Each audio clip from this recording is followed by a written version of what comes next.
কোটা আন্দোলনে সব শিক্ষা প্রতিষ্ঠান বন্ধ ঘোষণার পর বুধবার সকালে শাহ ফতে আলী পরিবহনের একটি বাসে ঢাকা থেকে বগুড়া নিজ বাড়িতে ফিরছিলেন আমেরিকান ইন্টারন্যাশনাল ইউনিভার্সিটির বিবিএ প্রথম বর্ষের শিক্ষার্থী সানজিদা আক্তার স্বর্ণা। বাড়িতে ফিরলেন ঠিকই, তবে লাশ হয়ে। চালকের খামখেয়ালি আর বাস ছিনতাইয়ের আতঙ্কে তাকে সড়কেই হতে হলো লাশ। আদরের একমাত্র মেয়েকে হারিয়ে শোকে পাথর স্বর্ণার পরিবার। ফুড ভিলেজে কথা হয়েছে আমার সাথে, বাবা কই তুমি? বাবা আমি ফুড ভিলেজে।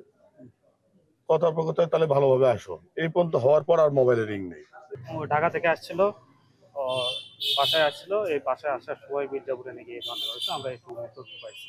ধনকুন্ডি ফুড ভিলেজ হাইওয়ে রেস্টুরেন্টে যাত্রা বিরতির সময় সানজিদা সহ আরও 4 নারী যাত্রীকে বাসে রেখেই চালক ও সহযোগী সহ বাকিরা নেমেছিলেন রেস্টুরেন্টে। তাড়াহুড়োতে চালক গাড়িতে চাবি রেখে যাওয়ায় যাত্রী বেশে গাড়িতে থাকা রনি মোল্লা নামে এক যুবক সানজিদা স্বর্ণা সহ বাকি 3 নারী যাত্রীকে নিয়ে বেপরোয়া গতিতে গাড়ি চালাতে শুরু করে।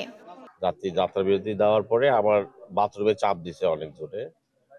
এই সময় আমি তাড়াহুড়া করে, আমার ভুল হয়েছে, আমি গাড়ির চাবিটা নিতে পারি নাই, ল্যাট্রিনে চলে গেছি। এ সময় অপহরণ আতঙ্কে চিৎকার করেন গাড়িতে থাকা 5 নারী। এক পর্যায়ে গাড়িটি মির্জাপুর এলাকায় পৌঁছালে বাস থেকে লাফিয়ে পড়েন সানজিদা স্বর্ণা। পথচারীরা তাকে গুরুতর আহত অবস্থায় উদ্ধার করে শেরপুর উপজেলা স্বাস্থ্য কমপ্লেক্সে নিলে মৃত্যু হয় তার। এ ঘটনায় অভিযুক্ত রনি মোল্লাকে আটক করেছে পুলিশ, যদিও পরিবারের দাবি সে ভুগছে মানসিক সমস্যায়। পরশুদিন থেকে বাড়াতে মাথা খারাপ করে যে আমি চোখের তরে পড়লে আমার মতন আমি চলে গেল, তোরা যা পারি তা করিস। 3 দিন হলো বাড়াতে, আমি বলছি না বাবা ওই অবস্থায় কোনোখানতে যাওয়া যাবি না, তোমার মাথা খারাপ, তুমি কি করছো কি না করছো, কোনোখানে যদি কোনো ওই ঘটনা ঘটে তোমার তো মাইসি সেটা বুঝবি না, তুমি পাগল। পুলিশ বলছে পুরো বিষয়টি গুরুত্ব দিয়ে তদন্ত করা হচ্ছে।